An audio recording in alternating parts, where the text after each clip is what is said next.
नमस्कार दोस्तों, मैं हूं आयुर्वेद चिकित्सक डॉक्टर संदीप साहू और आप सभी का इस चैनल हेल्थ एंड आयुर्वेदा में स्वागत है। दोस्तों, आज के इस वीडियो में हम बात करेंगे किडनी और ब्लैडर में होने वाले स्टोन यानी पथरी के बारे में। ये पथरी क्यों होती है, इसके होने के कारण क्या क्या होते हैं, पथरी हो जाने पर इसके क्या क्या लक्षण होते हैं तथा किन आयुर्वेदिक औषधियों का उपयोग करके पथरी का इलाज किया जा सकता है। तो दोस्तों, आज की वीडियो को शुरू करने से पहले अगर आपने अभी तक इस चैनल को सब्सक्राइब नहीं किया है तो सब्सक्राइब अवश्य कर लें ताकि इस प्रकार हेल्थ रिलेटेड जानकारी आपको मिलती रहे। तो आइए दोस्तों, शुरू करते हैं आज के वीडियो को। किडनी हमारे शरीर का एक महत्वपूर्ण अंग है। हमारे शरीर में 2 किडनी होती है। ये दोनों किडनी पीछे की तरफ रीढ़ की हड्डी के अगल बगल स्थित होती है। किडनी में बहुत सारे छोटे छोटे छिद्र होते हैं जिन्हें हम नेफ्रॉन्स कहते हैं और यह नेफ्रॉन्स हमारे खून के लिए छलनी के समान कार्य करते हैं और खून में मिले हुए विषाक्त तथा अवांछनीय मतलब वेस्ट प्रोडक्ट को ब्लड में से फिल्टर करने का काम करते हैं। लेकिन जब शरीर में वेस्ट प्रोडक्ट की मात्रा बढ़ जाती है और ऐसे समय में जब शरीर में पानी की कमी हो जाती है तो ये वेस्ट प्रोडक्ट शरीर से बाहर निकलने के बजाय धीरे धीरे किडनी में परत के रूप में जमा होने लग जाते हैं और धीरे धीरे इनके ऊपर परत चढ़ती जाती है। शुरू में छोटे साइज मतलब 2 से 3 mm के होते हैं। इन्हीं पत्थर के टुकड़ों के समान जमा होने वाले इन अवांछनीय पदार्थों को साधारण भाषा में पथरी या स्टोन कहा जाता है।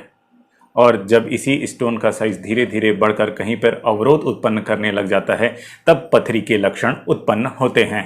और ये लक्षण होते हैं पसलियों के नीचे पेट में या पीछे पीठ की ओर अचानक बहुत तेजी से दर्द का उठना, दर्द का लहर की तरह उठना और फ्लक्चुएट होना, साथ ही साथ पेन का नीचे की ओर रेडिएट होना। इसके अलावा पेशाब करते समय दर्द और जलन होना या पेशाब में खून का निकलना और पेशाब का धूमल गाढ़े रंग का होना और पेशाब से ज़्यादा बदबू का आना और पेशाब का थोड़ा थोड़ा और रुक रुक कर होना, साथ ही साथ थोड़ी थोड़ी देर में बार बार पेशाब का लगना, ये सभी पथरी के लक्षण हो सकते हैं। इस प्रकार ये सभी लक्षण पथरी होने पर उत्पन्न होते हैं, पर कभी कभी पथरी की साइज छोटी होने पर इनमें से कोई भी लक्षण उत्पन्न नहीं होता है और अचानक किसी दूसरी बीमारी के जांच करते समय हमें शरीर में पथरी के होने का पता चलता है। पथरी के प्रकार। पथरी मुख्यतः कैल्शियम स्टोन होती है या यूरिक एसिड स्टोन होती है या सिस्टीन स्टोन होती है या स्ट्रोबिट स्टोन होती है। कैल्शियम स्टोन में भी कैल्शियम ऑक्सलेट और कैल्शियम फॉस्फेट के स्टोन होते हैं, पर सबसे कॉमनली कैल्शियम ऑक्सलेट के स्टोन होते हैं। ऑक्सलेट एक पदार्थ होता है जो कि कुछ भोज्य पदार्थों जैसे कि पालक, नट्स, बीन्स इत्यादि में ज़्यादा मात्रा में पाया जाता है तथा हमारा लीवर भी प्रतिदिन इसे बनाता है और यह तत्व पानी में घुलनशील होता है। मतलब कि अगर हम ज़्यादा पानी पिएं तो यह जमा नहीं होगा और पेशाब के माध्यम से घुलकर बाहर निकल जाएगा, लेकिन पानी की कमी होने पर यह धीरे धीरे पथरी के रूप में जमा होने लगता है। आइए अब जानते हैं कि पथरी किन कारणों से होती है। सबसे प्रमुख और पहला कारण है शरीर में पानी की कमी होना या पानी कम पीना। शरीर में पानी की कमी होने से हमारे वेस्ट प्रोडक्ट पूरी तरह से बाहर नहीं निकल पाते हैं और वे परत दर परत किडनी या ब्लैडर में जमा होने लगते हैं जो पथरी का कारण बनता है।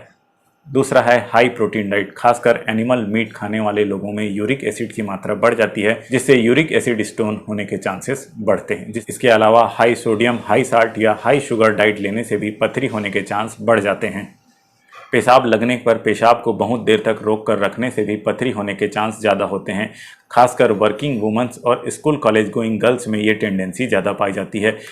वे पब्लिक टॉयलेट यूज़ करने से बचने के लिए ऑफिस या स्कूल आवर्स में कम पानी पीती हैं और पेशाब लगने पर भी पेशाब को अधिक देर तक रोक कर रखने की कोशिश करती हैं, जिससे इनमें पथरी होने के चांस या पथरी के अलावा यूटीआई होने के चांस ज़्यादा होते हैं। तो इस प्रकार इन सभी कारणों से पथरी होने के चांस ज़्यादा होते हैं।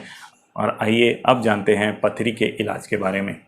सामान्यतः आयुर्वेदिक दवाओं से छोटी पथरी या 7 से 8 मिलीमीटर तक की पथरी टूटकर या गलकर शरीर के बाहर चली जाती है और लगभग 20% केस में 10 mm तक की पथरी भी टूटकर या गलकर शरीर के बाहर निकल जाती है।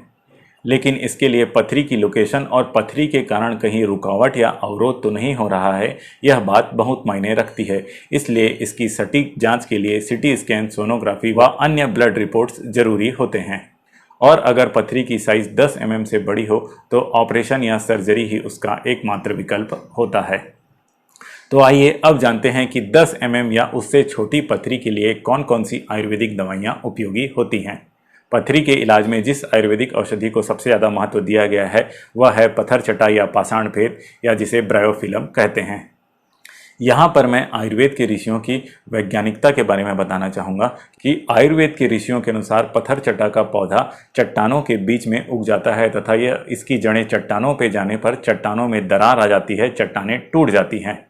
तो आयुर्वेद के ऋषियों के अनुसार अगर ये बाहर के पत्थर या चट्टान को तोड़ सकता है तो यह औषधि निश्चित ही हमारे शरीर के अंदर की पथरी को भी तोड़ सकती है और इसी सिद्धांत के अनुसार इस औषधि का प्रयोग पथरी में किया जाता है। और मॉडर्न साइंस के हिसाब से भी देखा जाए तो ये बात बिल्कुल सही साबित होती है, क्योंकि पाषाण भेद या पत्थर चट्टा में कुछ ऐसे तत्व पाए जाते हैं जो ऑक्सलेट के स्टोन को तोड़ने में सक्षम होते हैं। इसलिए इस पत्थर चट्टा का उपयोग पथरी में बहुत ही लाभकारी होता है। इसकी 3-4 पत्तियों को रोज चबाकर या पीस कर लेने से 3 से 4 हफ्तों में पथरी की समस्या दूर हो जाती है। और इसीलिए आयुर्वेद की पथरी की सभी औषधियों में इस पत्थर चट्टा या पाषाण भेद को आवश्यक रूप से मिलाया जाता है। इसके अलावा आयुर्वेदिक औषधियों में गोक्षुर, पुनर्नवा, वरुण आदि का क्वाथ, कुल्थी की दाल का सेवन, मूली छार, यव छार, पानीय छार, शिलाजीत, चंद्र प्रभावटी, श्वेत परपटी, ये सभी औषधियाँ पथरी के इलाज में उपयोगी साबित होती हैं। इसके अलावा आयुर्वेदिक कंपनी की औषधियाँ जैसे चरक कंपनी का कैलकरी टैबलेट, धन्वंतरी कंपनी का क्रश टैबलेट और सिरप, हिमालय कंपनी का सिस्टोन टैबलेट और सिरप, एमिल कंपनी का नीरी टैबलेट और सिरप, डाबर का स्टोन डैप सिरप, वैद्यनाथ कंपनी का यूरो स्टोन और पथरीना टैबलेट और पतंजलि कंपनी का असमरी हर क्वाथ और असमरी हर रस उपयोगी होता है। ये सभी औषधियाँ और इनके अलावा अन्य औषधियाँ होती हैं जिन्हें आप अपने आयुर्वेदिक चिकित्सक की सलाह से पथरी के इलाज के लिए ले सकते हैं।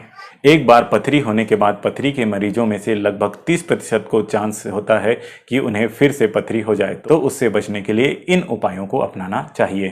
3 से 4 लीटर पानी प्रतिदिन अवश्य पीना चाहिए ताकि शरीर में वेस्ट प्रोडक्ट जमा मत हों और वे यूरिन के माध्यम से बाहर निकल जाएं। ऑक्सलेट वाले खाद्य पदार्थों का सेवन कम से कम मात्रा में करना चाहिए।